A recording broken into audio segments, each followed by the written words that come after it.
Bonjour, ici Gras pour les dubitaristes. Qu'êtes-vous en train d'écouter ? Il s'agit d'une série d'interviews réalisées durant l'été 2021 dans le but très méta de questionner le scepticisme. Notre association, les dubitaristes, se revendique de l'esprit critique, mais nous savons que nous n'en sommes pas experts et expertes et que la communauté zététique n'en est pas gardienne. C'est pourquoi je suis allé trouver des personnes plus ou moins proches de la zététique, certaines ne connaissaient d'ailleurs pas le terme, pour parler de l'esprit critique avec elles. Les thèmes évoqués varient bien sûr selon les personnes, mais la discussion reste orientée vers la représentation biaisée qu'on peut avoir de l'esprit critique, sur des dérives de ses usages, sur des aspects problématiques liés à la communauté elle-même, bref, des critiques. Je salue au passage une partie des productions critiques du scepticisme et de la zététique, venant de l'extérieur ou de l'intérieur de la communauté. Petits avertissements avant de commencer. Les projets de notre association sont acceptés en collectif, mais les prises de position individuelles n'engagent pas le collectif. Dans cette émission, ma parole reste donc la mienne. Et je vous prie d'excuser mon amateurisme en matière d'interview et de production audio, j'espère que l'émission restera agréable à écouter. Pour cet épisode, nous sommes avec Alexandre Changenay, membre du Cortex et cycliste, entre autres. Bonne écoute et que le doute soit avec vous. Un petit test micro. Bonjour, je suis Alexandre Changenay. Ouais, c'est bon. Bon, cool. Salut Alex, merci d'être avec moi pour l'interview ce matin. Salut David. Est-ce que tu peux te présenter, dire qui tu es et qu'est-ce que tu fais et pourquoi on est là ? Oui, je peux faire ça. Donc, je suis Alexandre Changenay. J'ai une double casquette. La première, c'est que je suis un doctorant, enfin je suis bientôt plus un doctorant d'ailleurs, mais j'étais doctorant à l'université de Bordeaux dans un laboratoire qui s'appelle Biogéco, qui a une UMR INRAE, et donc je travaillais sur l'écologie des forêts avec des approches de modélisation statistique. Les questions qui m'intéressaient, c'était en gros que se passe-t-il dans le bassin méditerranéen en termes de mortalité des arbres et de régénération des forêts en quelque sorte. Notamment quel est l'impact des sécheresses récurrentes et ce genre de choses sur la composition des forêts là-bas, est-ce qu'il y a des espèces qui prennent le dessus sur d'autres, etc. Voilà. Bon, je pense qu'on va pas trop s'étaler là-dessus dans l'interview. Voilà, donc ça c'est ma première casquette, on va dire, de jeune chercheur, de scientifique, quoi. Et ma deuxième casquette, c'est que je suis membre du collectif Cortex depuis 2016, je crois. Depuis 2016, j'ai rejoint le collectif Cortex, un collectif de recherche transdisciplinaire en esprit critique et en sciences. Voilà, et donc peut-être que je peux présenter le collectif, j'imagine. Ça, ouais, on y reviendra un petit peu après. Ok. Avant, je voulais te demander, toi, où est-ce que tu te situes dans la sphère sceptique ? Tu veux dire de manière générale ou à l'instant T ? Parce que je dirais que j'ai un placement qui a été évolutif. J'aurais du mal à me placer, mais je pense que je peux te donner peut-être une trajectoire. On peut peut-être faire ça de manière un peu historique, on va dire, parce que moi, historiquement, j'étais plutôt quelqu'un que je qualifierais de peut-être scientiste, en fait, à un moment. Enfin, alors, je sais pas, c'est peut-être un gros mot, scientiste, mais en tout cas, je n'hésitais pas à parler de sciences molles et de sciences dures, alors qu'aujourd'hui, j'hésiterais beaucoup plus à parler de ça. Voilà, jusqu'à mes cours d'autodéfense intellectuelle auxquels j'ai assisté en deuxième année à Montpellier.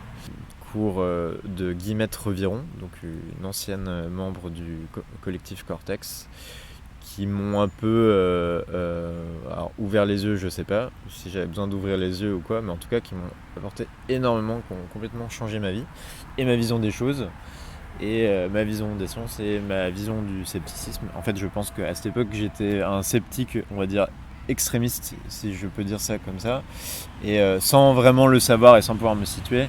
Et depuis, mon placement n'a fait que de changer, et donc je dirais que aujourd'hui, si je devais me placer dans la sphère sceptique, je sais pas si je pourrais mettre plusieurs axes dans le monde du scepticisme. Je sais pas trop si c'est une bonne réponse à cette question ou pas, mais je dirais que je fais partie des gens qui pensent que la pensée critique et les outils de l'autodéfense intellectuelle ont une portée politique, et je pense que je dirais même qu'ils doivent avoir une portée politique. En fait, ce sont des outils qui sont politiques en soi, puisque quand on transmet l'esprit critique, il y a une vocation de changer le monde en fait, enfin il y a vocation à transformation sociale.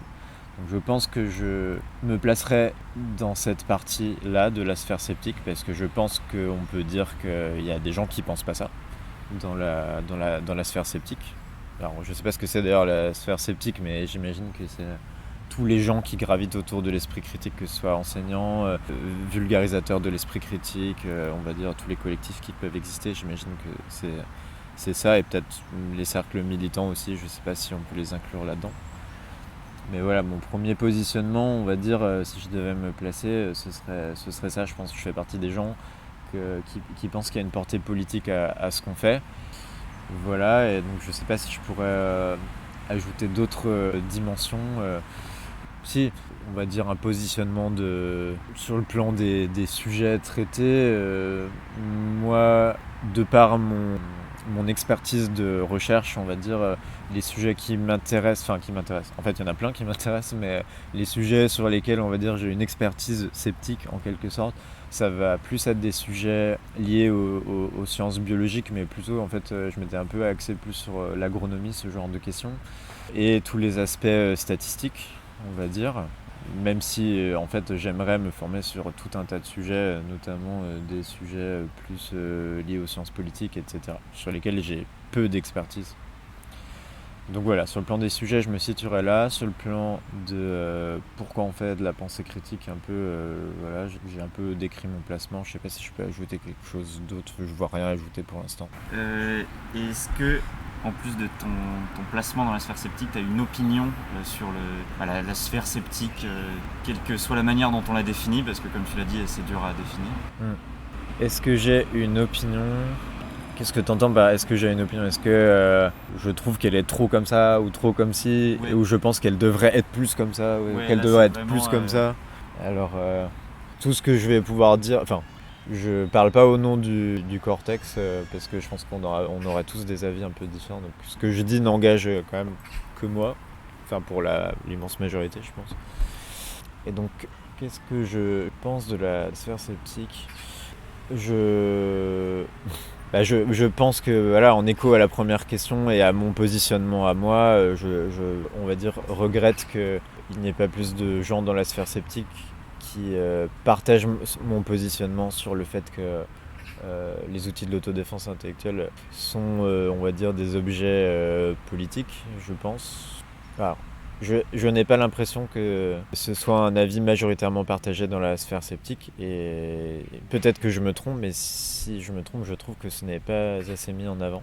Enfin, par beaucoup de gens de la sphère sceptique, je trouve que c'est regrettable. Enfin, je ne vais pas dire aux gens ce qu'ils devraient faire ou pas, mais je regrette que ce soit globalement, en fait, la sphère sceptique est un endroit où un réplica de toutes les tares sociales qu'on peut avoir dans le monde normal, si j'ose dire. Enfin, je veux dire, non, mais enfin, ce que j'entends par là, c'est que au final, la zététique, on va dire. Donc là, je réduis un peu la sphère sceptique peut-être à la zététique, mais je trouve que c'est quand même un truc de mecs blancs hétéros qui ont des diplômes, quoi. Globalement, j'ai l'impression que la sphère sceptique se réduit pas mal à ça. Je trouve ça regrettable. Je dis pas, bah, ce serait cool si ça pouvait être différent. Et l'autre truc du coup qui est regrettable, c'est que je pense que là, ce que je viens de dire n'est pas trop questionné, je trouve, dans la sphère sceptique. J'ai pas l'impression qu'il y ait beaucoup de gens qui fassent ce constat. Je sais pas en fait s'il y a des gens qui le font. Donc je trouve que c'est regrettable. Je pense qu'il y a... Ouais, les gens se posent pas assez cette question, et donc du coup ne se demandent pas trop comment ça pourrait être changé, mais je pense qu'en fait si le constat est pas fait, on peut pas vraiment trop questionner ça.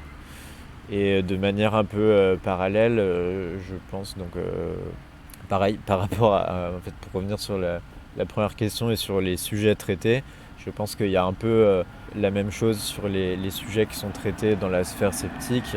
Il y a une sorte de, on va dire, d'invisibilisation peut-être de certains sujets qui est volontaire ou qui n'est pas volontaire, mais c'est juste que j'ai l'impression En fait, enfin, c'est pas une impression. Je pense que choisir de traiter certains sujets plutôt que d'autres, c'est partial. On fait un choix qui nous range du côté de certaines personnes ou pas en fonction de ce qu'on va critiquer ou pas.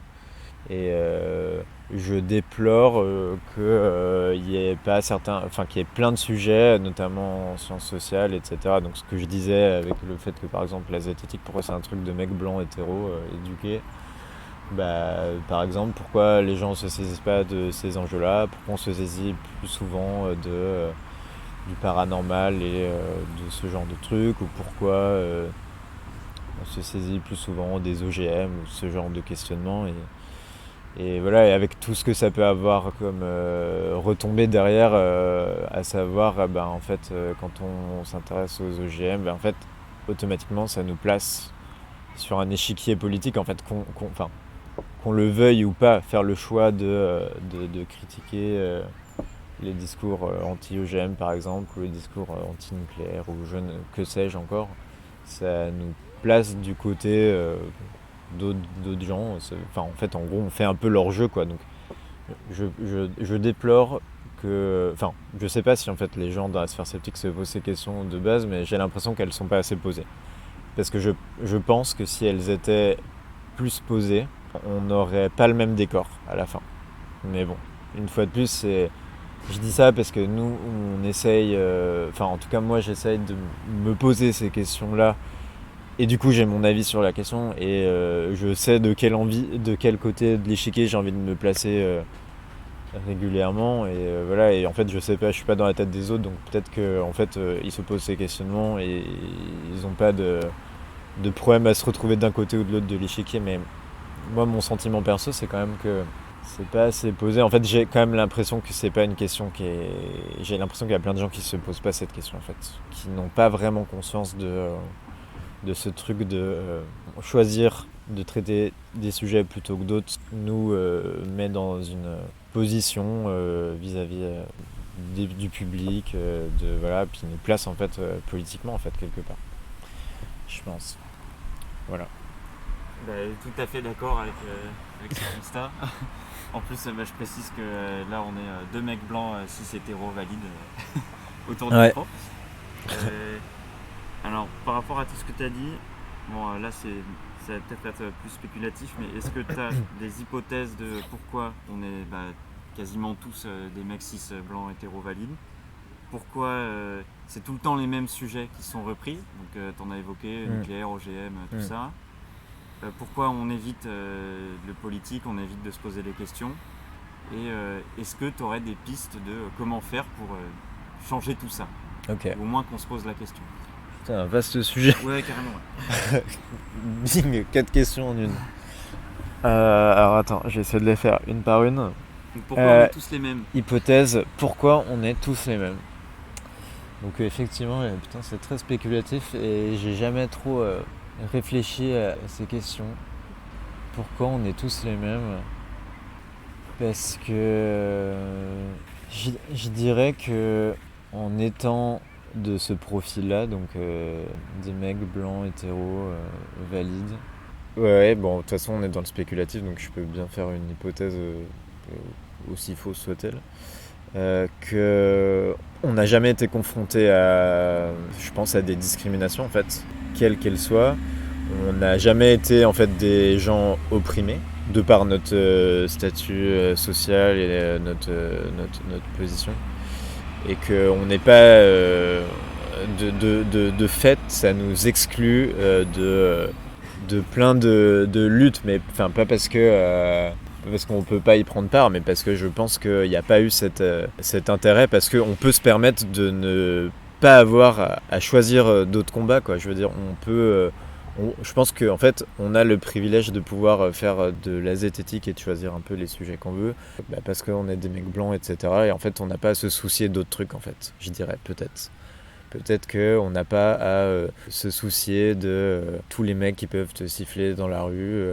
Peut-être qu'on n'a pas à avoir affaire avec, je sais pas, le racisme généralisé, avec tous les types d'oppressions qui peuvent exister. En fait, je pense qu'on a une méga charge mentale, si je peux dire, en moins, en fait, je pense, inquantifiable, en fait, dont on se rend même pas compte, puisque de toute façon, on vit pas ces trucs-là. Ce qui nous laisse la place de faire ça, et on a l'impression que c'est cool, et je pense que c'est très cool, et du coup, enfin, ouais, moi, ma réponse, c'est ça, et je pense que si on demandait à des militants, en fait, un peu tous les milieux, peut-être des militants antisexisme ou je sais pas, antiracisme, etc.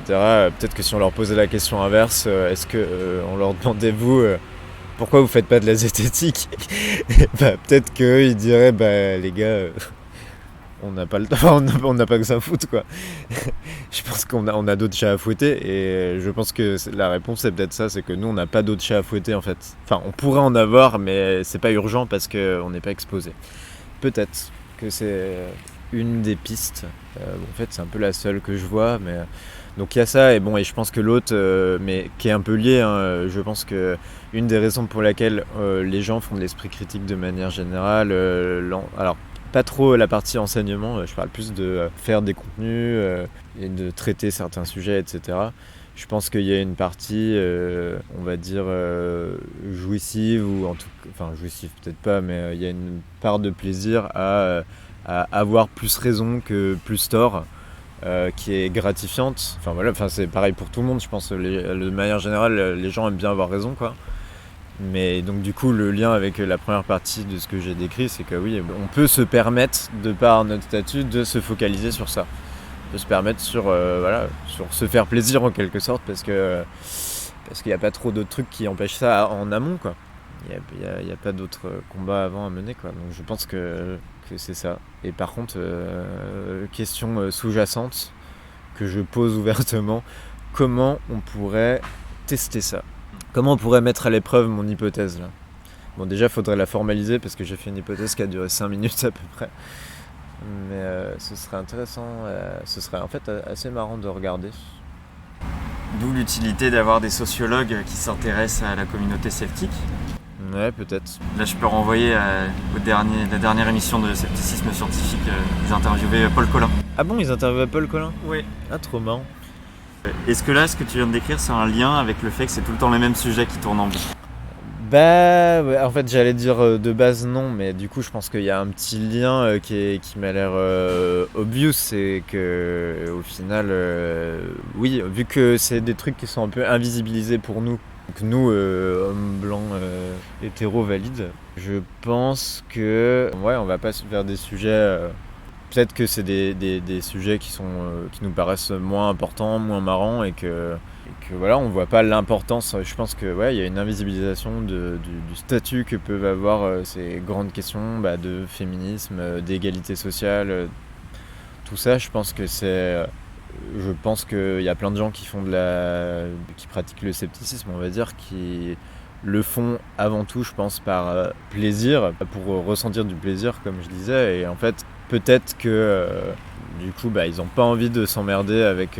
Enfin, je dis ça pas pour être grossier, et c'est pas non plus un reproche, mais je pense que les gens n'ont pas envie de s'embêter avec des sujets qui, à mon avis, seraient plus complexes, plus longs à traiter, avec des enjeux sociaux forts. Et je pense qu'il y a moins d'enjeux avec certains sujets qui sont traités. Alors là, je parle plus genre du paranormal, je dirais, plus que du nucléaire ou des OGM, etc. Mais donc je pense que une des raisons c'est ça, quoi. Puis peut-être qu'il y a un truc de on fait l'autruche, on n'a pas envie de voir vraiment ces trucs-là, on a peur, peut-être qu'il y a une partie en fait j'ai pas envie d'aller vers ces sujets parce que j'ai peur, quoi, de découvrir des trucs qui me plairaient pas et que ça générerait énormément de souffrance et peur de ce qu'on pourrait découvrir, peut-être, je sais pas. Alors que ceux qui traitent du paranormal, peut-être. Enfin, le seul truc qu'ils risquent de découvrir qui puisse leur faire peur, c'est genre des extraterrestres ou je sais pas. Non, je rigole, mais. Non, je pense que le retour de bâton dans le cas où on s'intéresse à des sujets, on va dire, sociétaux, politiques forts, je pense que le retour de bâton, c'est de se prendre la réalité sociale dans la gueule, et je pense que ça peut faire super mal, quoi. Voilà, même pour des gens qui sont pas concernés au premier plan. Donc.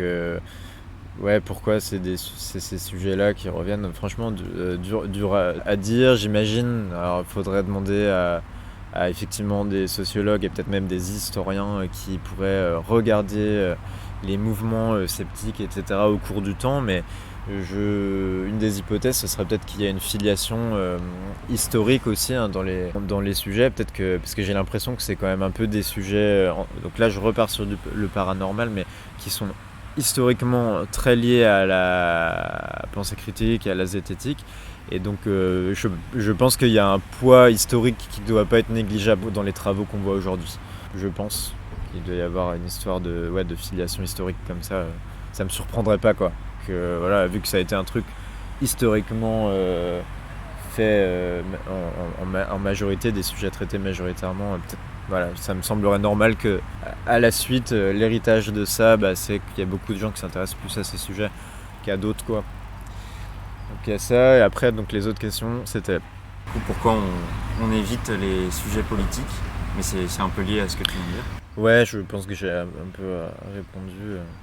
Même dans les sujets qui sont évoqués, quand c'est pas du paranormal, même si c'est le nucléaire, les OGM, qui sont quand même des enjeux sociaux très forts, où on pourrait se prendre un retour de bâton politique en les creusant. On pourrait. J'ai l'impression qu'il y a une tendance à explorer que certains aspects de Exactement. ces questions. Donc, par exemple, traiter les OGM sous la question de la biologie et de l'agronomie, de la technique, et tous les enjeux sociaux sont éludés. Exactement. Je pense que du coup je suis pas du tout le mieux placé pour parler de ça, et je pense que à mon avis Gabriel Palares par exemple pourrait beaucoup parler de ça, lui qui s'intéresse un peu aux questions, je crois, les questions socialement vives, les questions scientifiques socialement vives et tout, où en fait je pense que c'est des questions qui sont multidimensionnelles mais avec vraiment beaucoup de dimensions, et qui, quand elles sont traitées sous l'angle du scepticisme, sont réduites à quelques dimensions, en fait, et des dimensions souvent d'efficacité, des choses comme ça, très palpables, en fait, je pense. Et il y a un peu une omission de toute la dimension sociale qu'il peut y avoir avec, je pense que, ouais. Donc, mais par contre, pourquoi ? Mais je pense que c'est un peu, il y a un peu une question de filiation historique aussi, hein. Je pense que quand même la zététique et les outils de la pensée critique, il y a beaucoup ce truc de on va regarder si c'est efficace ou pas. Pour enchaîner là-dessus avec la prochaine question, ça pourrait être des idées de pistes pour changer les choses, donc pour que ça soit pas tout le temps les mêmes gens qui fassent du scepticisme, que ce soit pas tout le temps les mêmes sujets, ou alors que les mêmes sujets soient traités de manière différente, en se posant pas les mêmes questions. Ouais. Voilà, je sais pas si tu as des idées pour changer ça. Des idées pour un peu le lien avec les 3 trucs d'avant, pour que ce soit d'autres gens, pour que ce soit d'autres sujets. Pour que ce soit d'autres gens, en fait je sais pas si au final si les deux questions peuvent être découplées, d'autres gens et d'autres sujets, parce que peut-être que du coup en diversifiant les sujets ça amènerait d'autres gens simplement, et donc du coup est-ce que j'ai des idées de comment on pourrait changer ça? Je crois pas que on va réussir à amener des nouveaux gens vers la zététique et la pensée critique telle qu'elle est en ce moment. Je pense que c'est plus aux gens de la sphère sceptique de faire le pas vers d'autres gens, je dirais. D'aller vers les militants de tous bords, en fait, je pense. Et je pense qu'il y a un peu un travail de main dans la main à faire avec ces gens-là qui, en fait, n'ont pas besoin de la sphère sceptique, en fait, ils en ont jamais eu besoin, et donc en fait je pense qu'il y a plein de gens qui sont militants et qui du coup, en fait c'est un peu ce qu'on disait tout à l'heure, mais qui font un travail de pensée critique de l'ombre, sans étiquette de pensée critique, et qui sont juste des militants, je dis juste avec des grosses guillemets, qui sont des militants qui s'estampillent pas à esprit critique, mais en fait ce qu'ils font c'est complètement de l'esprit critique, et ces gens-là n'ont pas besoin des gens de la sphère sceptique, parce que pour tout ce qu'on a dit avant, c'est toujours les mêmes, etc.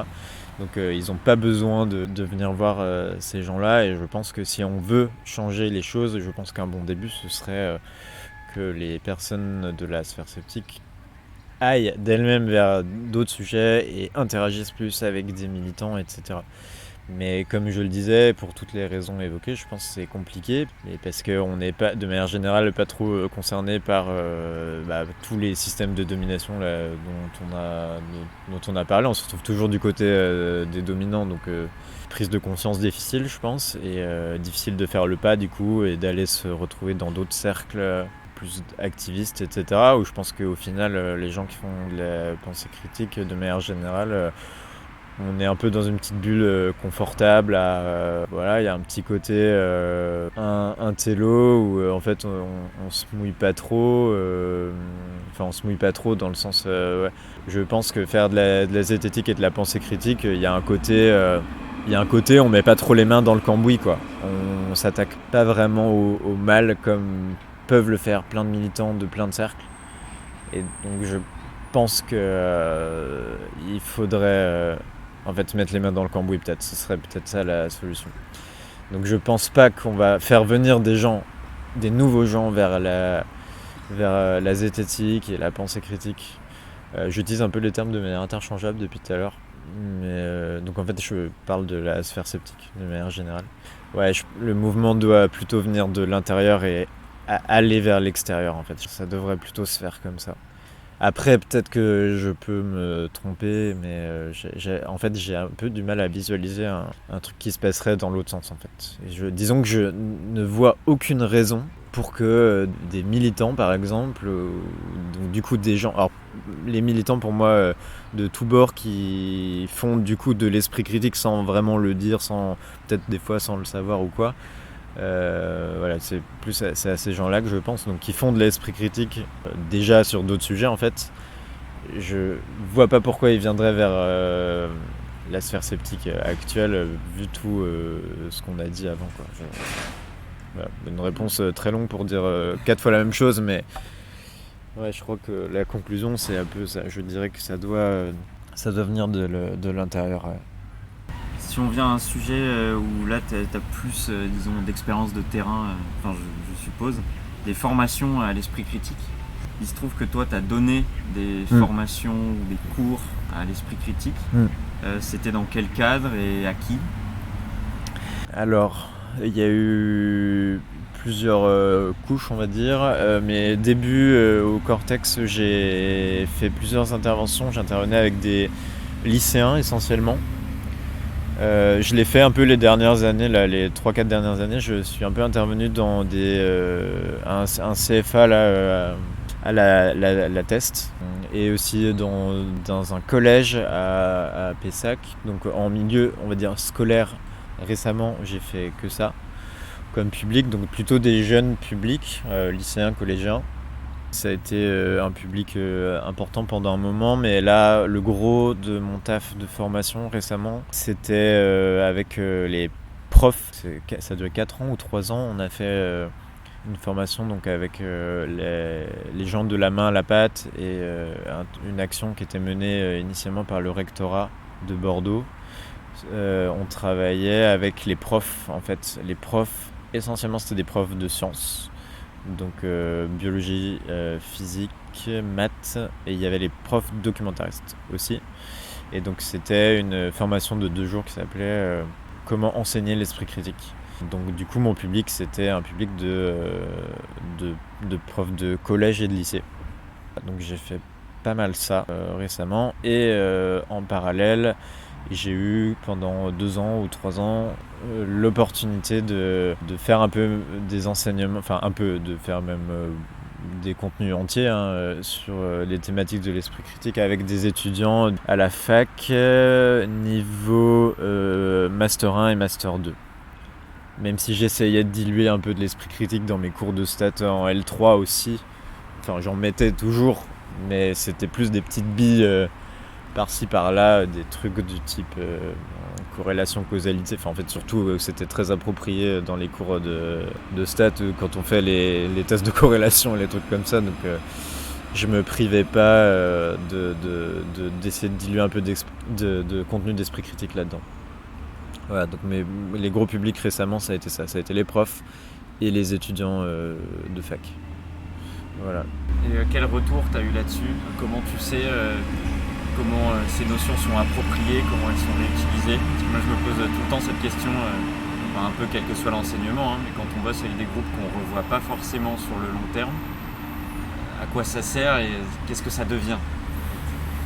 Bah ouais, c'est une super bonne question et je pense que c'est une question que tout le monde se pose, dans les gens qui font de l'enseignement. Alors moi à titre personnel, quels sont mes retours, c'est un peu compliqué. Qu'est-ce que ça devient? Je ne sais pas. Dans le cadre de la formation avec les profs, c'est un peu différent parce que c'est pas vraiment organisé par moi et donc les retours on les a par les 2 personnes de la main à la pâte qui elles essaient de prendre le max de retours sur la formation, mais en fait on a une image très partiale et instantanée de ce qui s'est passé, donc on a des retours des gens mais en plus hyper les gens qui ont trouvé que c'était super nul, je pense qu'ils répondent même pas au questionnaire quoi, donc voilà. Bon, après on avait beaucoup de retours qui étaient tous positifs. Comment les gens, parce qu'en fait l'enjeu quand même avec les profs, c'est comment ils arrivent à s'approprier les outils ensuite et comment ils arrivent à les utiliser dans leurs cours. En fait, c'est vrai qu'immédiatement après les formations, les gens sont de manière générale hyper contents, hyper chauds, hyper motivés. La deuxième année, on avait essayé c'était une des personnes à qui on faisait ça de la main à la pâte, qui voulait qu'on organise un suivi avec tous les profs et qu'on monte des projets en fait avec des élèves, ce qui aurait été super chouette, et en fait ça n'a pas pu se faire, je crois à cause du Covid, c'est un peu tombé à l'eau. Donc ça aurait été un super moyen, je pense, d'avoir du suivi quoi, parce que en gros l'idée c'était vraiment qu'ils essaient de remobiliser certains des outils que j'avais donnés en cours avec les élèves, et qu'il y ait un suivi régulier derrière et un échange avec moi et avec les gens de la main à la pâte pour qu'on puisse voir comment ça se passe, avec à la fin de la création de contenu. Donc ça aurait été super. Et après c'est vrai qu'à titre personnel j'ai pas beaucoup de retours, et qu'est-ce que deviennent les outils que je donne, est-ce que c'est remobilisé, réutilisé, c'est assez compliqué à dire, et moi j'avoue que je n'ai pas fait l'effort de demander, j'essaie de demander aux étudiants des retours, je crois que je l'ai fait. J'essaie de faire ça parce que, en plus le truc c'est que oui, les étudiants sont évalués de manière continue, et par contre les profs qui les enseignent, des fois qu'enseignent de manière pas ouf, sont eux jamais évalués, on questionne jamais leurs enseignements et tout, donc je trouve que c'est un peu nul. Mais du coup, parce que en fait l'enjeu il est quand même pas sur de l'immédiateté du truc, de est-ce que le cours c'était bien ou pas. Je pense que là les enjeux profonds c'est quand même vraiment sur est-ce qu'il y a une transmission sur le long terme. Bah franchement j'ai pas trop, moi à titre personnel j'ai peu de moyens de faire ça. Je pense que ce serait super d'interviewer Denis Carotti là-dessus, qui aurait plein de choses à dire vu qu'il fait un peu sa thèse sur ça, et ils font plein de protocoles expérimentaux où ils testent alors c'est pas trop ils testent pas genre si le cours était bien, mais ils testent l'efficacité de la transmission de certains outils avec différentes méthodes pédagogiques, etc. Donc ça c'est super quoi. D'ailleurs Denis Carotti et Eva Vive qui vient de rejoindre le Cortex cette année, qui est à Marseille aussi comme Denis, et qui fait sa thèse elle est en neurosciences je crois, et psychologie du langage ou un truc comme ça, je crois, peut-être que j'ai dit n'importe quoi. Mais en fait, en tout cas, je sais qu'elle a bossé avec Denis sur ce genre de questions pour monter des protocoles et tout, et donc je crois que je connais mal la littérature sur le sujet, et donc en fait et en plus je l'ai pas trop fait sur le long terme, j'ai pas trop essayé d'évaluer et de suivre comment c'était réutilisé ce que j'avais pu transmettre. Mais il y a des gens qui commencent à avoir des réponses en tout cas quoi. On commence à avoir une image un peu plus claire de comment enseigner l'esprit critique, comment faire en sorte que ce soit maximisé. Alors évidemment ça veut pas dire que c'est acquis par tout le monde et que ce sera réutilisé par tout le monde, etc. C'est comme partout je pense, c'est ce qu'on se dit. Moi ce que j'aime me dire c'est que en fait dans mes enseignements, si ça a pu faire émerger quelque chose, faire prendre changer peut-être des réflexes de pensée chez certaines personnes, faire tilt et se dire ah putain c'était trop bien et bam complètement shifté comme ça a pu faire avec moi il y a très longtemps et que j'ai eu les cours avec Guillemette Reviron et j'ai eu une espèce de révélation quoi complètement qui m'a un peu bouleversé quoi. Ça m'a complètement j'ai dit ça après coup mais en fait ça a été un truc complètement graduel mais ça a changé ma vie en fait quand même et donc je me dis que voilà peut-être moi si j'étais la personne sur 100. En fait, même si c'est ça, si moi j'ai pu changer un peu, ou changer, c'est peut-être un grand terme, quoi, mais on va dire être utile à au moins une personne, ce serait cool, quoi. Et j'espère que ça a été le cas, mais j'ai peu de moyens de le savoir, malheureusement. Ouais, tu parlais de Denis Carotti ou d'autres personnes qui évaluent justement l'efficacité de ces enseignements. Je voulais te demander un peu ça. Alors même si tu n'as pas de vraies grosses réponses, dans quelles conditions est-ce que c'est efficace ? Est-ce que par exemple l'intervention que tu faisais en master qui dure 6 heures, est-ce que 6 heures c'est suffisant pour s'approprier un outil ou faire un shift comme tu dis ? En fait je pense qu'un shift ça peut arriver vite en fait, hein. Je pense qu'il suffit un truc un truc hyper intéressant, je sais pas, je pense que moi j'en ai eu un peu dans ma scolarité, dans mon parcours universitaire, des cours où t'as une espèce de révélation un peu, ça chamboule un peu tout ce que tu peux avoir. En plus d'ailleurs j'ai peut-être un ou deux exemples que je peux donner, je sais pas si ce sera intéressant, mais je crois qu'il y a eu deux grands, après le bouleversement de ce que j'ai pu vivre quand j'étais en L2 et avec les cours de Guillemette, on va dire qu'en M2, j'ai eu un grand bouleversement quand on a eu un cours de statistique bayésienne. On avait eu toute ma scolarité des cours de stats fréquentistes et là on a eu 2 heures de stats bayésienne et en fait tu découvres soudainement qu'il y a autre chose qui existe quoi, et donc ça m'avait un peu bouleversé. Et l'autre grand truc qui m'avait bouleversé, donc j'ai un parcours plutôt de biologie évolutive. J'avais eu un cours en M1 à Toulouse. C'était dans un module qui s'appelait Diversité des formes et des phénotypes et on avait eu un cours d'épigénétique. En fait, ça m'avait fait prendre conscience qu'il y a des caractères qui sont acquis et qui sont héritables quand même. Et donc notamment des expériences sur la transmission de la peur chez les souris qui sont ouf. Les expériences éthiquement parlant, c'est pas ouf par contre, les preuves expérimentales sont incroyables et ça m'avait dans un parcours où on t'apprend quand même que les 4 piliers de l'évolution c'est la dérive, c'est la sélection naturelle, et puis qu'en fait de base ça se fait sur les caractères pas acquis quoi. Ça c'était un peu fou, ça m'a un peu bouleversé. Donc tout ça pour dire que je pense qu'un shift, oui, en 6 heures ça peut arriver. Mais bon, il faut un concours de circonstances, je dirais. Il faut que ce soit le truc qui matche l'attrait d'une des personnes en face. Mais il suffit, je pense, d'une phrase ou d'un truc qui peut, je pense, te bouleverser. J'ai que mes exemples perso, quoi. Donc, mais bon, j'imagine que c'est quand même généralisable. Faudrait, en fait, ça pourrait se regarder facilement. Il faudrait demander à plein de gens s'ils ont déjà eu des bouleversements dans leur système de pensée par les enseignements universitaires qu'ils ont pu avoir, ou pas universitaires d'ailleurs. Et j'espère que la réponse est oui pour un grand nombre de personnes. Donc voilà, et la deuxième aspect de la question c'était est-ce que c'est suffisant pour transmettre des outils ? 6 heures, la réponse est ça dépend. En fait, moi ce que j'ai fait dans mes enseignements, j'ai fait le choix délibéré de survoler plein de choses, même s'il y avait peut-être des outils sur lesquels je passe un peu plus de temps. Donc moi mon objectif pédagogique, en tout cas avec les étudiants de master, mon objectif était d'attiser la curiosité. Je crois que c'était ça mon objectif principal. Et donc du coup de ratisser quand même assez large et de montrer plusieurs outils et un peu différentes thématiques.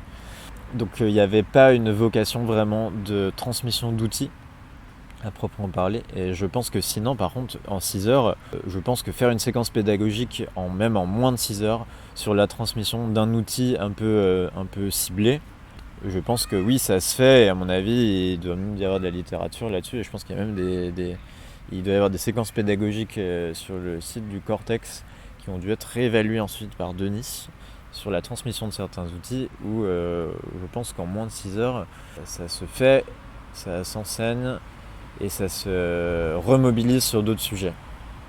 Je crois ne pas me tromper en disant ça, il faudra vérifier. Donc je pense que ça se fait. Moi c'était pas trop... j'ai pas fait vraiment beaucoup... Enfin avec les profs on l'a fait un peu plus, des ateliers où on discute vraiment des outils, comment les remobiliser et tout. Et on les fait travailler ensemble. En tout cas, les cours à l'université avec les étudiants de M1 et de M2, mon objectif pédagogique, c'était pas la transmission d'outils pour être remobilisé dans d'autres contextes. Alors que, effectivement, on sait que c'est un des enjeux importants de l'esprit critique, quoi, pour la diffusion des outils, de recontextualiser sur d'autres sujets. La stratégie, c'était plutôt de faire un cours très général pour... Ouais, c'était plus ça. Mais bon, je peux pas montrer que c'est efficace. Disons que ouais, c'était sans doute intéressant, quoi. J'ai eu quand même quelques retours d'étudiants qui m'ont dit que c'était hyper intéressant. Et voilà, enfin moi pas directement en plus, c'était plus mon collègue qui organisait le cours qui avait eu des très bons retours et tout, mais c'est une chose de réussir à faire un cours intéressant. Je pense que c'en est une autre de transmettre des outils précis, remobilisables et tout, quoi. Mais ouais, mon objectif c'était plus ça, et bon il y avait quand même une volonté d'autonomie derrière, quoi, voilà, on a 2 heures, on a 4 heures, on a 6 heures. J'essaie de montrer des choses et si les gens derrière peuvent voler de leurs propres ailes pour aller... Enfin, je veux dire, en plus, j'ai l'impression qu'il y a quand même beaucoup ça dans les enseignements universitaires. Ce côté de... On donne un certain nombre de choses et après les gens font le travail de leur côté. Donc, ouais, voilà. C'est vrai que mon objectif pédagogique, c'était plus ça. Moi j'ai plusieurs fois entendu quand je parle d'esprit critique ou de zététique à des gens qui découvraient le mot zététique par exemple, que ça servait à rien parce que si tu as fait des études scientifiques, normalement la science et l'esprit critique c'est la même chose et donc enseigner l'esprit critique ça ne sert à rien parce que si tu as fait des études tu l'as déjà. Moi je suis pas d'accord avec ça. Hein. Ouais, moi non plus, mais en fait je pense que en théorie cette affirmation devrait sans doute être vraie, mais même pas que dans les études scientifiques. Je pense que dans le cadre de l'apprentissage de manière générale, parce que en fait, je crois que toutes les connaissances qu'on nous enseigne à un moment donné, que ce soit de l'histoire géo ou peu importe, on pourrait nous les apprendre sous l'angle de comment on a su ça. Et donc en fait, à partir de ce moment-là, on enseignerait un peu d'épistémologie, un peu de comment se construit le savoir, comment se construit la connaissance, qu'est-ce que c'est une preuve, etc. Donc en fait, indépendamment du fait que ce soit de la science ou pas qu'on aurait fait, on arriverait à la fac ou à je sais pas quel niveau avec, effectivement, si on a appris comment se sont construits les savoirs sur lesquels on a travaillé, etc. à un moment, je pense que là, ouais, on n'aurait peut-être pas besoin, et encore je suis pas sûr, mais en tout cas on aurait sans doute moins besoin de cours de méthodologie, on va dire scientifique, par exemple, puisque a priori on saurait ce que c'est. Mais bon, je pense que c'est pas le cas. Enfin, en fait, sinon nous on ferait pas ce qu'on fait déjà, je pense. Pour revenir du coup juste à l'affirmation, je crois que l'accent n'est pas mis sur l'esprit critique, même sur la méthodologie. En fait, si on parlait d'esprit critique, je pense que parler juste de méthodologie scientifique, comment on construit le savoir et tout, on n'a pas de cours là-dessus. On n'en a pas au lycée, on n'en a pas au collège, on n'en a pas encore moins en primaire, mais en fait on n'en a même pas à la fac. En fait, ouais, je pense qu'on arrive en master, on a une vague idée de comment se construit la connaissance, quoi. Malheureusement. Donc ouais, non, j'avoue que je suis plutôt en désaccord avec les gens qui affirment ça, même si au final je pense que oui, en théorie on pourrait imaginer un monde dans lequel on tendrait vers ça, et je pense que ça pourrait être super. Ouais, non, je pense que c'est très très très très loin d'être le cas, et comme disent les collègues, oui, il faut enseigner l'esprit critique dès la primaire, quoi. Sur plein de sujets, je pense qu'il faut aussi il faudrait des cours de méthodo, d'épistémo, moins vider les savoirs de leur substance, je pense. Enfin, je sais pas, parce qu'en fait j'ai un peu l'impression que c'est ça ce qui se passe, quoi. C'est tenez, on vous met ça sur un plateau et servez-vous, c'est la connaissance, ouais, vous inquiétez pas, cherchez pas à comprendre comment on a su. On finit par avoir une relation de croyance en la science, alors que c'est ce qu'on voudrait éviter en démarche sceptique.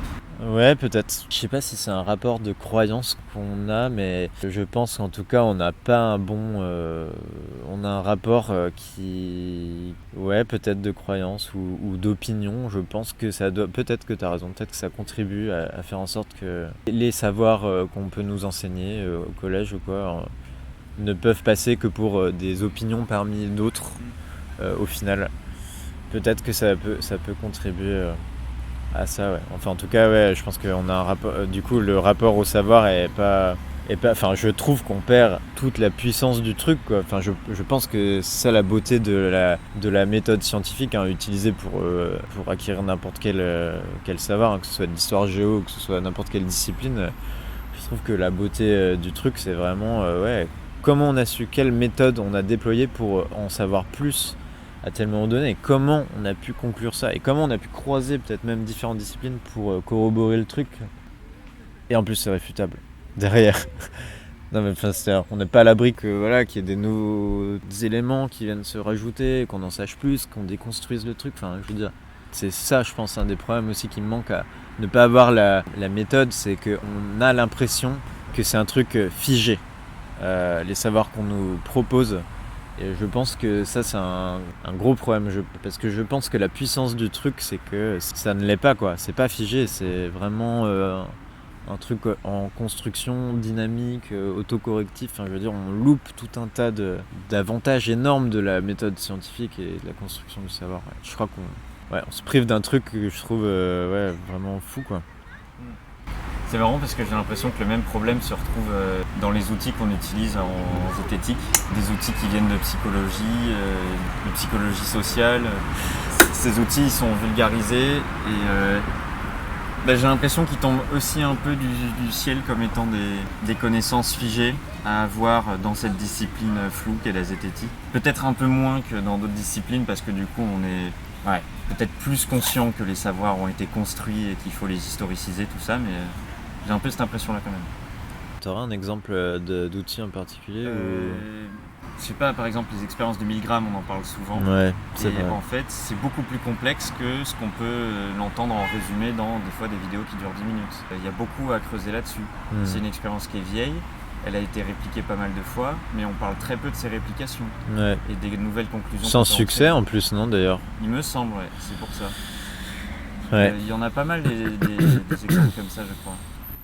Ouais, alors j'avoue que je les connais pas tous, mais de manière générale, ouais, je pense que je suis d'accord avec ce que tu dis et qu'il y a des choses qui sont un peu vidées de leur substance et on garde que ce qui nous arrange, entre guillemets, je sais pas, mais on garde l'outil qui va bien et n'importe quel outil, quand il est vulgarisé, on oublie les limitations peut-être. Je pense que en fait, n'importe quel outil, n'importe quelle méthode vient avec des limites qu'il faudrait expliciter aussi, quoi, et avec sans doute un contexte historique et tout. Et ouais, peut-être qu'on y gagnerait, mais j'avoue, j'ai pas trop d'autres exemples comme ça. J'en avais un autre, je me rappelais, j'avais lu un super article qui remettait le contexte sur l'effet Dunning-Kruger. Ah ouais. Parce que moi quand j'avais découvert ça, je l'ai tout de suite interprété comme sous une forme de graphique en vague. Et en fait, j'ai vu l'article qui décrivait l'expérience originale. Et c'est pas du tout des vagues en fait. Le schéma de Dunning-Kruger ne ressemble pas du tout à ça. Et je vois pas à quoi il ressemble le schéma. En fait, c'est quand tu découvres un sujet, tu te penses expert. Ouais. Après, quand on apprend un peu plus dessus, tu gagnes en humilité et du coup tu te penses pas expert. Puis après, quand tu es vraiment expert, tu te penses expert. Ah oui, c'est ça. C'est une vague comme ça. Alors qu'en fait, c'est pas du tout ça. Je vais pas le vulgariser en direct parce que je pense que je vais dire des conneries. Enfin, du coup, le contenu d'expérience, je connais pas, mais oui, c'est que les gens qui se pensent avoir la plus grande expertise sont en fait en réalité ceux qui en savent le moins, non ? Non, c'est c'est inverse. Ceux qui en savent le moins surévaluent leurs connaissances, c'est ça ? Ouais. Mais les gens qui en savent beaucoup plus qu'eux se pensent quand même plus confiants que les gens qui en savent rien, mais ils se sous-évaluent quand même. Donc c'est pas pour dire que les experts sont moins confiants que les gens qui sont... ouais, c'est ça. Et juste ils sous-évaluent leur niveau de... Donc selon les vulgarisations de l'effet Dunning-Kruger, des fois on dit n'importe quoi. Donc il faut dire ce qu'il dit pas, quoi. Ouais, je vois. Ouais, mais en fait, je pense que c'est généralisable même à tous les discours scientifiques de manière générale. Là, en plus, du coup, ça fait écho à un bouquin que j'ai commencé à lire il y a peu longtemps qui s'appelle Militer pour la science de Sylvain Laurence. C'est un peu une histoire des mouvements rationalistes en France et tout. Et donc, j'en suis qu'au début, et c'est une approche sociologique. Et là, en fait, au début, il a donc.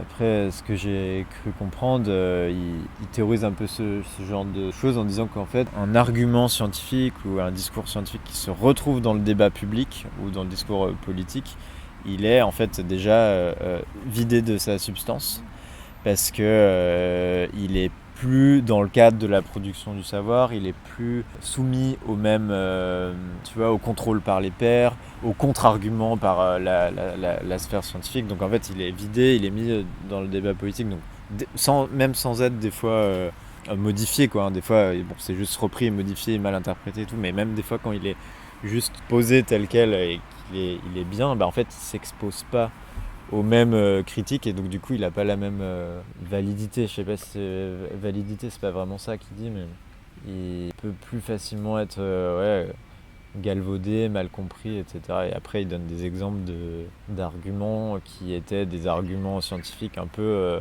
en fait à la pointe à un moment donné.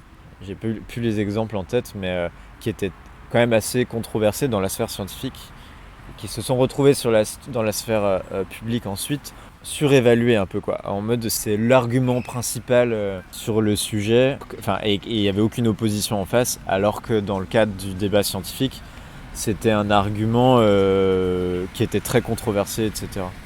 Je sais pas si j'ai bien expliqué le truc, mais...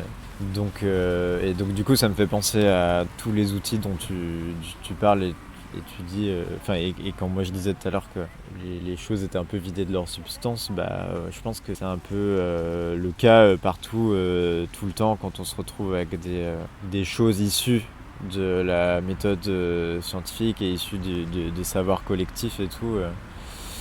Quand ça se retrouve dans le vulgarisé pour le grand public, etc., on s'expose au risque que ce soit vidé de sa substance et du coup mal compris, mal réutilisé, mal approprié. Enfin, je veux pas être fataliste, mais je pense que c'est inhérent au truc, quoi. Je pense que c'est voué à être comme ça. Alors après, on peut faire des progrès en mode beaucoup plus mettre l'accent sur les limites de tel et tel outil, de comment ça a été construit, dans quel cadre, etc. Et donc beaucoup mieux en parler, etc. Et aussi quand on se rend compte qu'un outil a été mal utilisé, faire son mea culpa, je pense, revenir et voilà, ce genre de truc. Mais ça me semble inéluctable, quoi. Je pense que si on parle de science, si on utilise des outils de la science et tout, forcément ça va générer des erreurs à un moment, quoi. Et des petites omissions et des trucs, donc. Mais bon, ça veut pas dire qu'on peut pas changer les choses, quoi. Oui, en plus dans une communauté qui s'estime quand même scientifique, la communauté zététique, c'est d'autant plus dommage que des données issues du monde scientifique se retrouvent vulgarisées d'une mauvaise manière. On serait censé les prendre de la meilleure manière qui soit, quoi. Ouais, non, mais c'est clair, mais c'est le cas dans la communauté sceptique. C'est aussi le cas, je pense, dans la... Je crois qu'on voit quand même souvent des approximations dans les journaux scientifiques, je crois, de vulgarisation scientifique. Il y a quand même beaucoup d'erreurs, hein, même parfois des approximations et tout. Et oui, du coup, c'est particulièrement paradoxal, peut-être, quoi. Je veux dire, normalement, c'est de eux qu'on attend qu'ils vulgarisent le mieux les outils, du coup pour la sphère zététique, ou la science pour les journalistes scientifiques, et on retrouve quand même souvent des approximations et tout. Du coup, il faudrait un truc qui serait intéressant à regarder, peut-être, c'est qu'est-ce que ça représente, ce taux d'erreur, on va dire. Est-ce que c'est vraiment le cas de tous les outils ? Est-ce que c'est que certains outils qui sont à un moment donné mal vulgarisés, si on peut dire, mal réutilisés, etc. Ou est-ce que c'est après un certain nombre d'utilisations ? Enfin, ce serait marrant de savoir quel est le taux d'erreur et est-ce que c'est vraiment énorme ou pas ? Parce qu'en fait, ça se trouve, et je pense que la plupart des journalistes scientifiques font bien leur taf et peut-être qu'on remarque que les erreurs, tu vois, comme un peu un gros biais de confirmation. Et pour les outils de la sphère zététique et tout aussi, peut-être pareil, je pense que C'est un peu aussi ça le processus de relecture par les pairs, hein, finalement.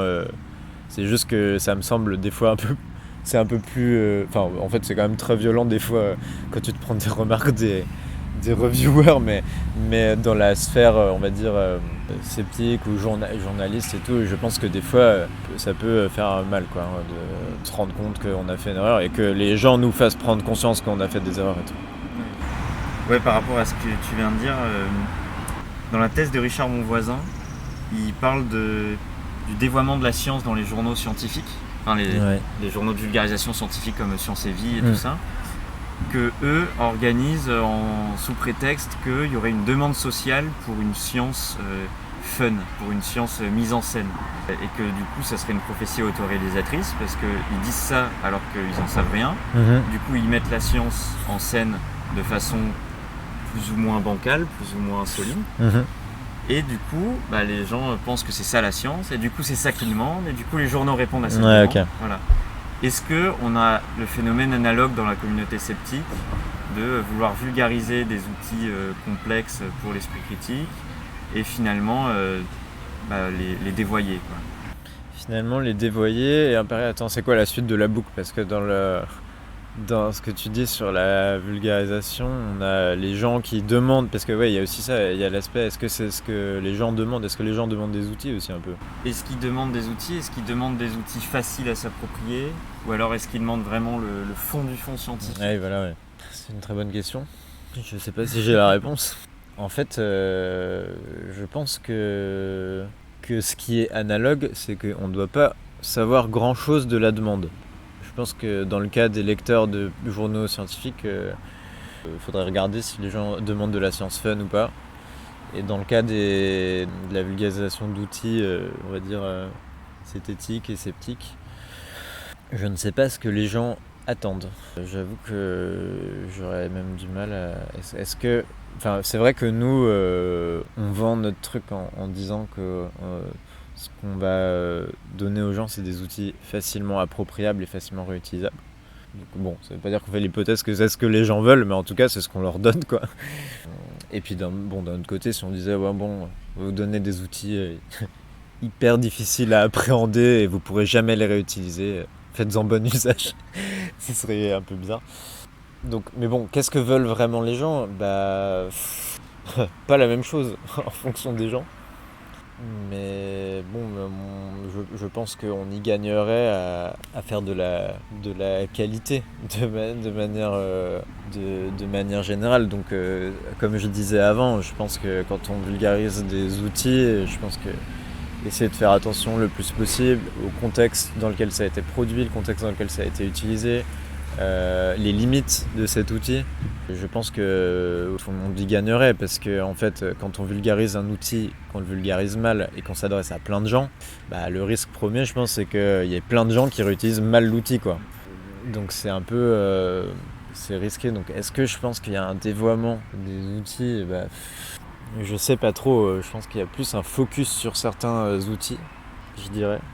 Mais bon, on en revient un peu à la question des sujets et tout, mais voilà, les histoires de biais cognitifs, les trucs comme ça, c'est des choses qui sont vraiment beaucoup mises en avant, je trouve.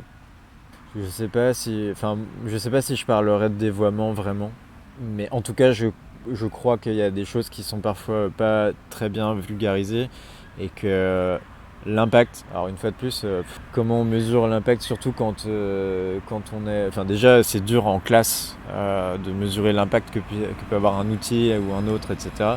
Alors du coup, quand on fait une vidéo sur YouTube ou un article, vas-y, va mesurer l'effet, l'efficacité du truc et tout. Mais bon, je pense qu'on y gagnerait à parler plus des limites du cadre, etc.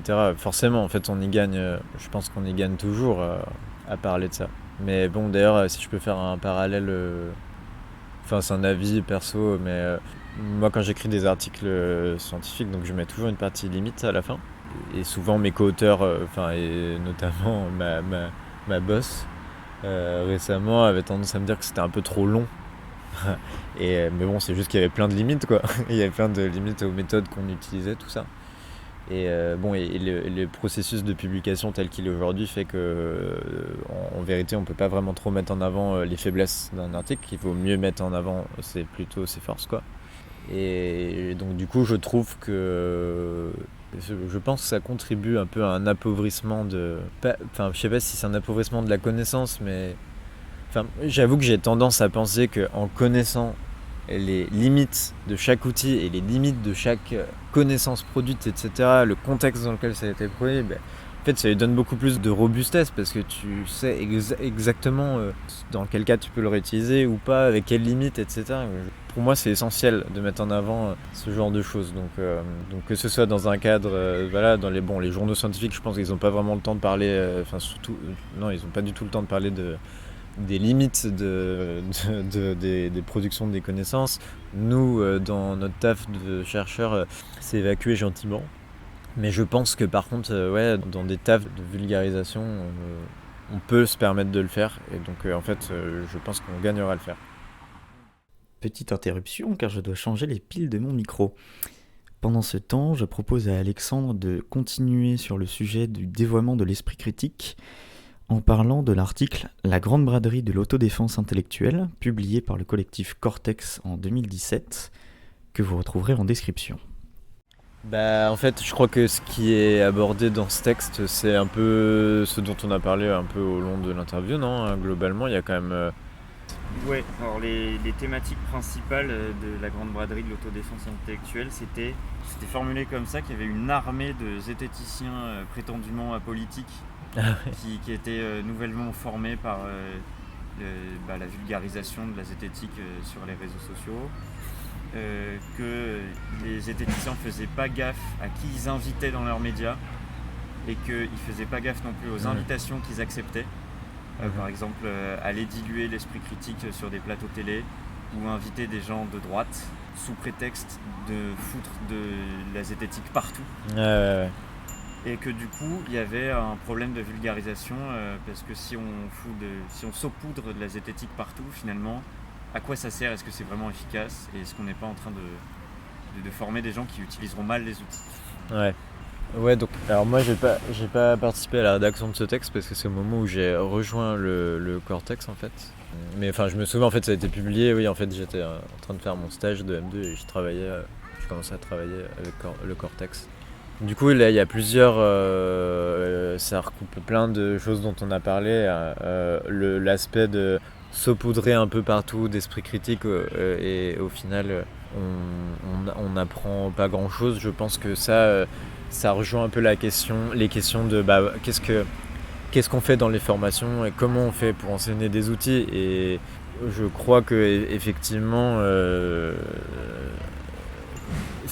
les cours, les formations, ce genre de trucs et aller au contact en fait des gens, ça me semble être le lieu principal pour la transmission des outils plus que des vidéos ou peut-être des articles où j'ai l'impression que la transmission se fait de manière plus superficielle. Après, franchement, je peux me tromper.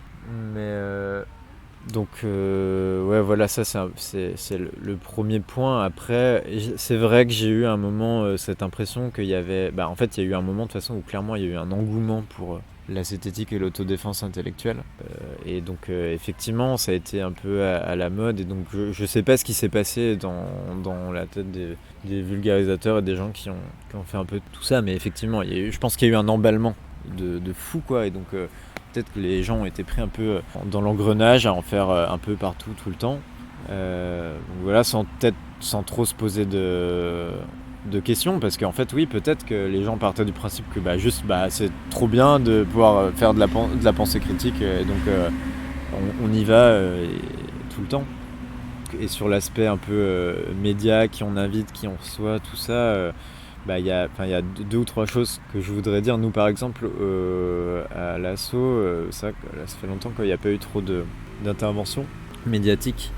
Mais avant, on avait une algo une petite recette à suivre quoi, pour se dire est-ce qu'on va intervenir ou pas dans le média ou dans le machin si on reçoit une invitation, et des questions du type combien il y aura de détracteurs, ça va être quoi le format, est-ce que ça va être recoupé ensuite, Est-ce que je vais pouvoir développer un argumentaire assez long, etc.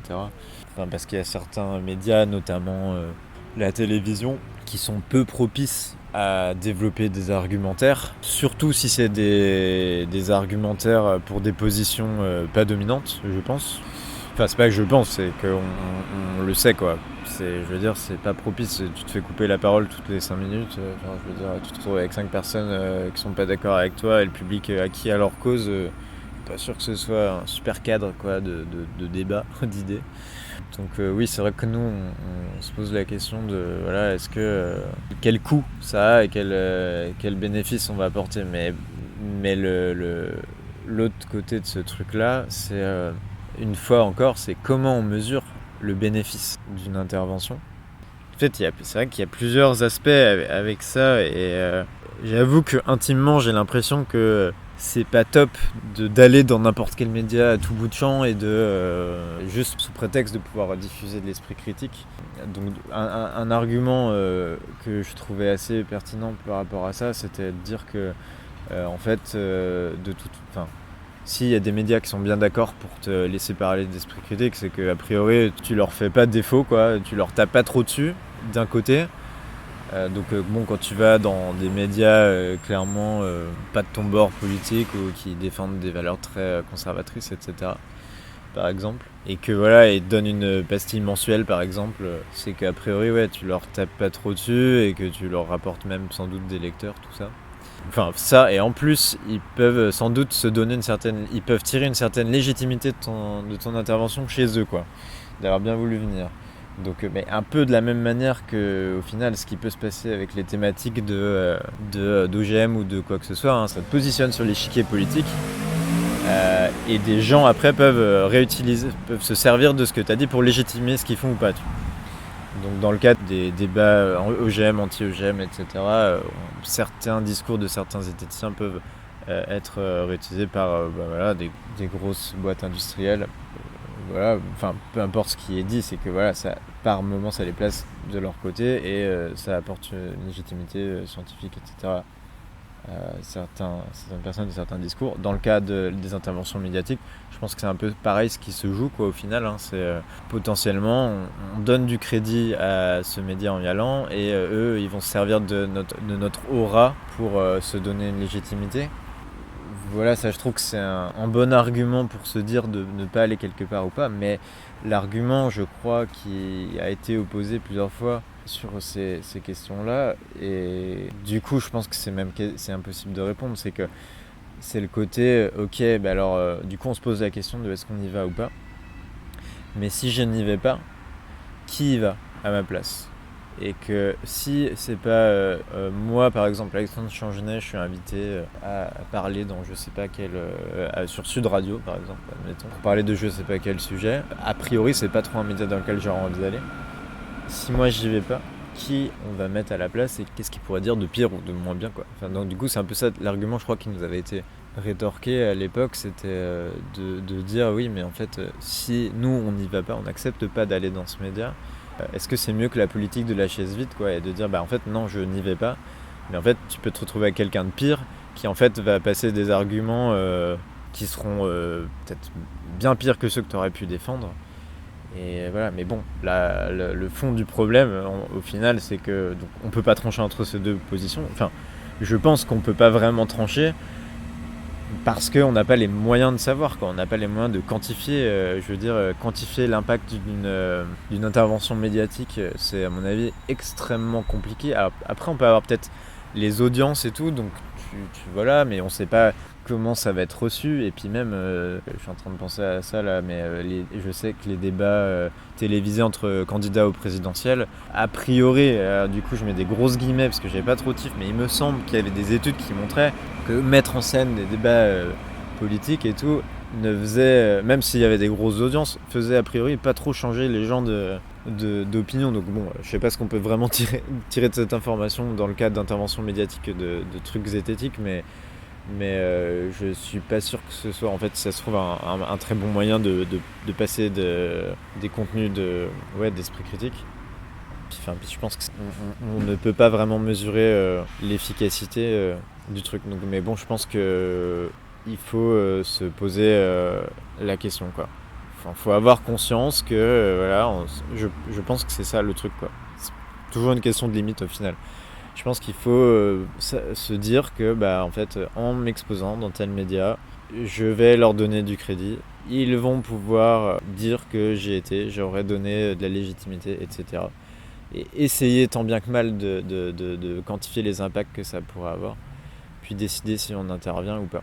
Et après, à partir de là, je pense qu'il y a plein de stratégies qui sont possibles. Il y a des gens qui interviennent dans tous les médias possibles. Enfin, je sais qu'il y a des gens, par exemple, je sais qu'à une époque, Bricmont, et du coup, lui, il a été, je crois, beaucoup critiqué. Enfin, je sais qu'en plus, ça fait un peu débat et tout, sa position. Mais lui, sa position là-dessus, par rapport aux médias, c'était de dire je vais dans tous les médias, quoi qu'il arrive. Voilà. Bon, du coup, il s'est retrouvé sur pas mal de médias d'extrême droite et tout, quoi. Et nous, notre position n'était pas celle-là. En fait, nous, on passait dans assez peu de médias. J'avoue que nous, on a plus joué une carte on joue plus une carte de prudence, je pense. Je pense que c'est très compliqué de trancher cette question de savoir vraiment, en fait, la balance coût-bénéfice, elle est assez complexe à évaluer, je pense, dans le cas des interventions médiatiques. Mais c'est vrai que moi, ce qui fait pencher la balance, dans mon cas, j'avoue que ça me fait un peu réfléchir quand même, ce côté, on donne du crédit aux médias en y allant, quoi. Et des fois, juste, t'as pas envie. Enfin, t'as pas envie de donner du crédit à un tel truc, quoi. Donc, c'est ça. Et je pense que l'autre aspect, c'est je suis assez convaincu que c'est pas comme ça qu'on va donner massivement des outils. Enfin, c'est pas en faisant des interventions par-ci par-là à la télé qu'on va former massivement les gens à la pensée critique, quoi. Je pense que le cœur du truc, c'est dans le système éducatif que ça se joue, quoi. Je pense. Et là, vous êtes présent sur ce créneau. Et en particulier, la question de YouTube, je suppose qu'elle s'est posée au Cortex. Autant je comprends parfaitement de ne pas aller chez Hanouna. YouTube, je comprends aussi les raisons, mais je trouve que ça pose plus question. Parce que sur YouTube, on peut faire des vidéos hyper soignées de 1 heure, il n'y a aucun souci. Mon voisin a publié ses cours dessus qui servent à beaucoup de monde. Ouais, et c'est une très bonne chose. Pourquoi le Cortex n'est pas sur YouTube ? Sans vous dire vous devriez y être ou quoi ? Je ne sais pas. En fait, moi j'ai pas eu vraiment Moi en interne, j'ai eu souvent des débats sur les réseaux sociaux, plutôt sur Facebook, Twitter, etc. Donc ça, c'est des questions qu'on s'est longtemps posées, voilà. Mais pour YouTube, je ne sais pas. Je crois que moi, j'en ai jamais parlé avec les collègues, mais je pense qu'une des raisons, c'est qu'on n'a pas trop de choses à mettre sur YouTube, hein. Enfin, les seules choses qui ont été sur YouTube, c'est du coup, Richard, c'était au moment où il quittait le Cortex, donc je crois pas qu'ils sont estampillés Cortex, ses cours de l'université. Mais par contre, on met en ligne, je crois que notre politique, c'est quand même de mettre en ligne certains contenus, quoi, des cours qu'on fait. Alors après, ils sont pas tous filmés, malheureusement. En fait, il y en a très peu qui sont filmés, mais sur YouTube, on peut retrouver quelques interventions.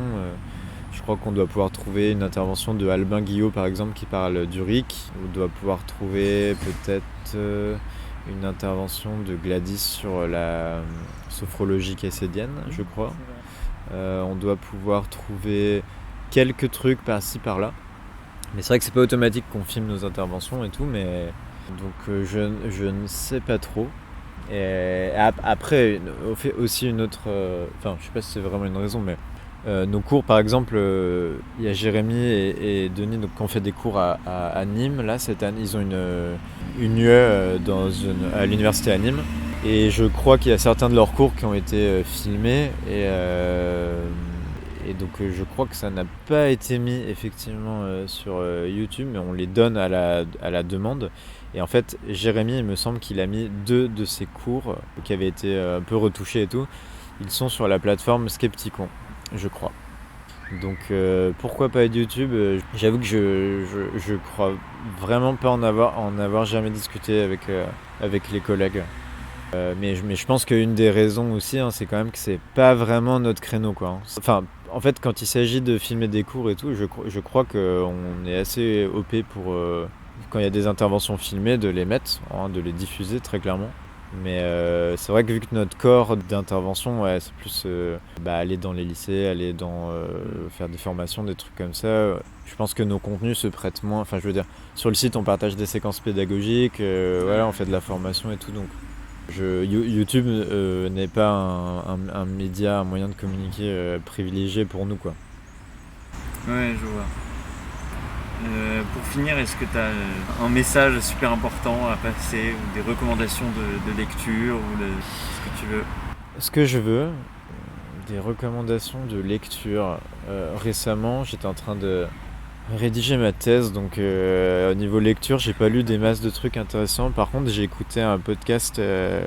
En fait, ouais, il y a 2 podcasts que j'ai trouvé super récemment. Je peux peut-être parler de ça. Ouais. J'ai écouté le podcast Le cœur sur la table de Victoire Tuaillon, qui a fait Les couilles sur la table, qui est vraiment très génial. Et Les couilles sur la table, c'était super aussi d'ailleurs. Vivement qu'ils refassent des épisodes si elles en font. Je crois que récemment, c'est un des trucs que j'ai le plus kiffé écouter. C'est toujours cool, je trouve. J'ai écouté un podcast très sympa enfin, très sympa, c'est pas du tout sympa. C'est Les pieds sur terre c'est Sonia Croning qui fait ça, je crois, sur France Culture. C'est des reportages de 20-30 minutes. Et là, il y en a eu un il y a pas longtemps sur le consentement médical, qui est effectivement, comme je disais, pas sympa du tout, et qui est assez horrible même, mais c'était hyper cool. Eh bien, ouais, si, il y a un podcast que je trouve trop bien en ce moment, mais ça sort pas trop régulièrement, c'est tous les mois, je crois. C'est Mécanique du journalisme, sur France Culture aussi. C'est vraiment très chouette. Voilà. Et donc, si j'ai un message très important à faire passer, comme dirait Richard, je pense enseigner la pensée critique dès 7 ans, dès 6 ans, partout, dans toutes les universités, dans tous les collèges, dans tous les lycées, dans toutes les écoles primaires, et se battre pour ça, parce que je pense que c'est un des moyens de nous émanciper, et de faire de nous des citoyens libres, je pense. Et je pense qu'il faut militer pour ça. Un très beau message pour finir. Merci. De rien, merci à toi. Merci à Alexandre pour cette interview, j'espère qu'elle vous aura plu. Les Dubitaristes, c'est une association basée à Bordeaux. N'hésitez pas à suivre nos activités si le sujet de l'esprit critique vous intéresse, ou si vous avez envie de vous impliquer. À une prochaine, et que le doute soit avec vous.